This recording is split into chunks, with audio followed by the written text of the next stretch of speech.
اعوذ باللہ من الشیطان الرجیم بسم اللہ الرحمن الرحیم اللہم صل علی سیدنا و مولانا محمد وعلی آلہ وصحبہ وبارک وسلم وصلی علیہ۔ السلام علیکم ناظرین، پروگرام عالم اور عالم کے ساتھ عامر لیاقت حسین حاضر خدمت ہے۔ ناظرین کرام، محرم کا پہلا عشرہ شہادتوں سے پر ہے۔ اس عشرے کا آغاز سیدنا فاروق اعظم رضی اللہ تعالی عنہ کی شہادت سے ہوتا ہے اور انجام امام عالی مقام جنت مقام سیدنا حسین رضی اللہ تعالی عنہ اور آپ کے مقدس گھرانے کی لازوال قربانیوں پر ہوتا ہے۔ عالم اسلام میں بسنے والے تمام مسلمان بھی ایک گھرانے کی مانند ہیں، ایک ایسے بدن کی مانند جس کا ایک حصہ اگر تکلیف میں ہو تو دوسرا بھی تکلیف میں آ جاتا ہے۔ ہم سب ایک تسبیح کے دانوں کی طرح ہیں، بلکہ دانوں کی طرح ایک دوسرے سے جڑے ہوئے ہیں۔ ہمارے غم بھی سانجھے ہیں اور ہمارے دکھ بھی مشترکہ ہیں۔ امام علی مقام اور آپ کے جانثاروں نے آج سے تقریباً 1400 برس قبل جو قربانی پیش کی تھی، اس کا مقصد دو حصوں میں بٹی ہوئی امت کو ایک لڑی میں پرونا تھا۔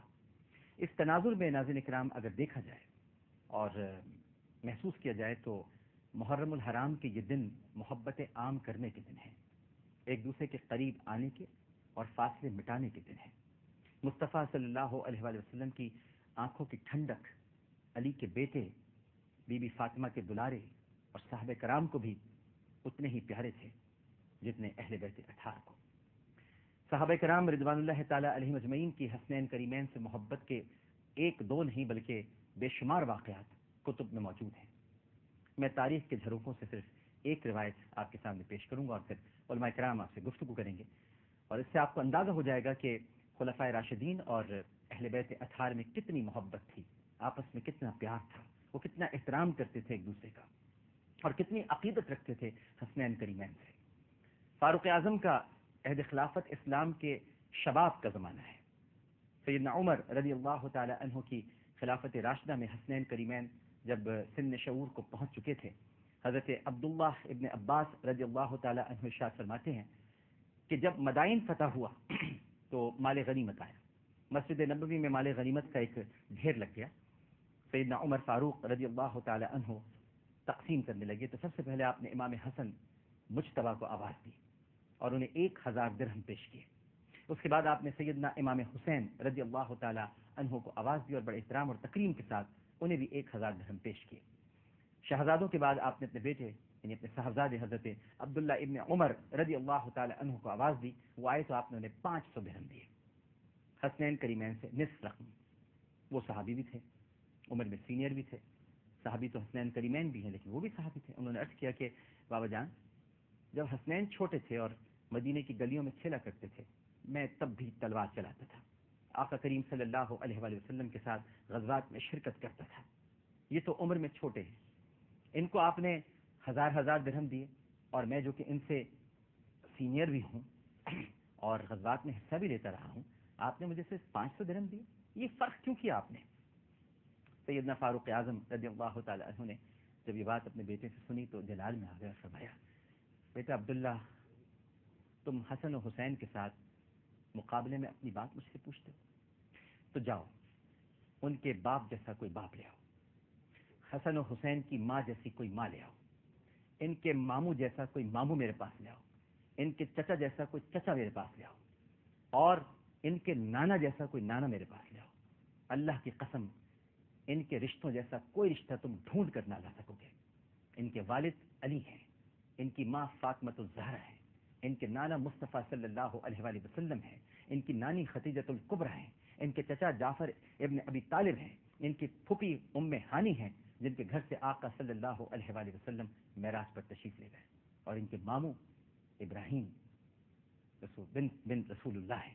تو جاؤ، اور ان کی خالہ رقیہ اور ام کلثوم اور زینب ہیں، تو جاؤ پہلے یہ رشتے لے کر آؤ، بھلا ان کا اور تمہارا آپس میں کیا مقابلہ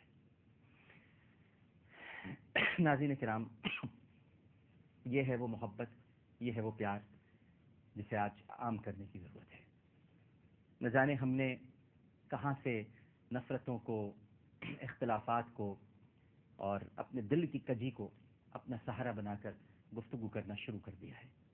پیار تو یہاں پر ہے، محبت تو ادھر ہے.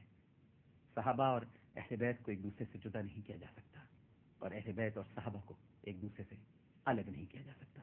ہمارے ساتھ تشریف فرما ہے دارالعلوم امجدیہ سے ماشاء اللہ آپ کا تعلق ہے. امام و خطیب مرکزی جامع مسجد عیدگاہ، رئیس دارالفتہ بخاری، ہمارے بہت ہی قابل احترام خصوصی دعوت پر تشریف لائے ہیں مفتی محمد سہیل رضا امجدی صاحب. السلام علیکم. وعلیکم السلام ورحمۃ اللہ وبرکاتہ. مزاج گرامی بخیر. الحمدللہ.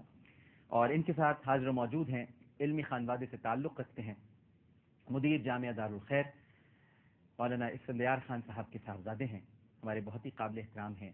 جب بھی آپ کو زحمت دیتے ہیں آپ تشریف لاتے ہیں، مفتی محمد عثمان یار خان صاحب. السلام علیکم. طبیعت ٹھیک ہے؟ اللہ پروگرام کے فارمیٹ کے مطابق چلتے ہیں بلا کسی توقف اپنی پہلی کال کی طرف، اور سنتے ہیں، سمجھتے ہیں اور جانتے ہیں کہ ہم سے پہلا سوال کیا کیا جا رہا ہے. السلام علیکم. وعلیکم السلام ورحمۃ اللہ وبرکاتہ. عامر بھائی کیسے مزاج ہیں؟ الحمدللہ. جی کون صاحب بات کر رہی ہیں؟ عامر بھائی لاہور سے علم کفیل بات کر رہی ہوں. جی فرمائیے. عامر بھائی آپ کی ماشاءاللہ ٹرانسمیشن بہت اچھی ہے، جی. اور سب سے پہلے تو میں آپ کے پڑھے ہوئے سلام کی تعریف کرنا چاہوں گی. وہ جتنا خوبصورت سلام ہے آپ نے اس کو اتنی ہی خوبصورتی سے پڑھا. بڑی مہربانی، بڑی مہربانی. کوئی سوال کرنا چاہیں گے؟ پہلے تو میں آپ کو ایک شعر عرض کرنا چاہتی تھی. جی. تم سب مل ملا کے بھی بابری مسجد نہیں بچا سکے مسلمانوں، اسلام بچا گیا. تنہا حسین نے اسلام بچا لیا. بالکل ٹھیک ہے. ایک اور کال ہمارے ساتھ موجود ہے. السلام علیکم. السلام علیکم عامر بھائی، شہزانہ بات کر رہی ہوں آزاد کشمیر سے. جی فرمائیے. عامر بھائی مجھے یہ سوال پوچھنا ہے کہ محرم الحرام کو کبھی حرام کیوں آتا ہے؟ کیونکہ اس میں ایک تو یہ کربلا میں شہادتیں نہیں، اور حضرت فاروق رضی اللہ عنہ کی بھی یوم شہادت جو ہے وہ محرم میں ہوتی ہے. آپ یہ پوچھنا چاہ رہی ہیں اس کو حرام کیوں کہتے ہیں، محرم الحرام کیوں اس کا؟ جی مفتی صاحب کیا فرمائیں گے؟ بسم اللہ الرحمن الرحیم. اللہم صلی علی محمد وعلی آلہ واصحابہ وبارک وسلم. بہت بہت شکریہ ڈاکٹر صاحب، اور آپ کو مبارکباد بھی پیش کرتا ہوں کہ آپ نے اتنے اچھے انداز سے یہ پروگرام منعقد کیا، اور یہاں سے ہمیشہ امت کے اصلاح کے حوالے سے بات ہوتی ہے. جہاں تک میری بہن کے سوال کا تعلق ہے کہ محرم الحرام حرام کیوں کہا جاتا ہے، تو اس میں ایک نقطہ ہمیں یہی سمجھ میں آتا ہے کہ اسلام سے پہلے دور جاہلیت میں بھی 4 مہینے حرمت والے تھے، جس میں ذی قعدہ، ذی الحجہ اور محرم، اور اس کے علاوہ جو ہے ایک رجب تھا. تو ان حرمت والے مہینوں میں چونکہ جنگ اور اس کے علاوہ جدال وغیرہ جو تھے وہ دور جاہلیت میں بھی نہیں ہوا کرتے تھے، تو حضور نبی کریم علیہ الصلوۃ والسلام نے بھی ان حرمت والے مہینوں کی حرمت کو برقرار رکھا. قرآن کریم میں بھی ارشاد گرامی ہے کہ منہا اربعۃ حرم، ان 4 مہینوں کا ذکر ہے. تو اس حرمت والے مہینے کے توسط سے اسے محرم الحرام کہا جاتا ہے، یعنی حرمت کی وجہ سے یہ حرام. جی ہاں بالکل ٹھیک ہے. السلام علیکم. السلام علیکم. جی السلام علیکم. السلام علیکم. وعلیکم السلام. جی کون صاحب بات کریں؟ جی میں امجد بات کر رہا ہوں فیصل آباد سے. جی امجد صاحب فرمائیے. اور سر کیسے ہیں؟ میں ٹھیک ہوں امجد صاحب، سوال کیجیے. اور سر آپ کا پروگرام دیکھ کے بہت خوشی ہوئی ہے. بڑی مہربانی. رمضان کے بعد آپ کا پروگرام دوبارہ شروع ہوا. بڑی مہربانی. سوال کیا کیجیے گا؟ سوال سر میں اپنے بیٹے کے لیے آپ سے کہہ رہا ہوں کہ خصوصی دعا کریں، بیمار بہت ہے، الٹیاں کر رہا ہے سر صبح. بس میں مفتیان کرام سے گزارش کروں گا کہ آپ کے صاحبزادے کے لیے ہم خصوصی دعا کریں، اللہ تعالیٰ اس کو صحت یابی عطا فرمائے.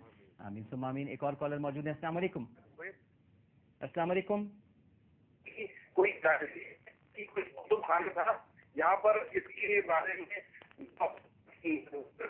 جی آپ اس وقت آن ایئر ہیں جناب، آپ مجھ سے بات کیجیے. آن ایئر ہے. جی السلام علیکم. السلام علیکم. ایم سی آر میں حالات بڑے خراب ہیں، صحیح طرح سے کال ہم تک پہنچ پا رہی ہے نا.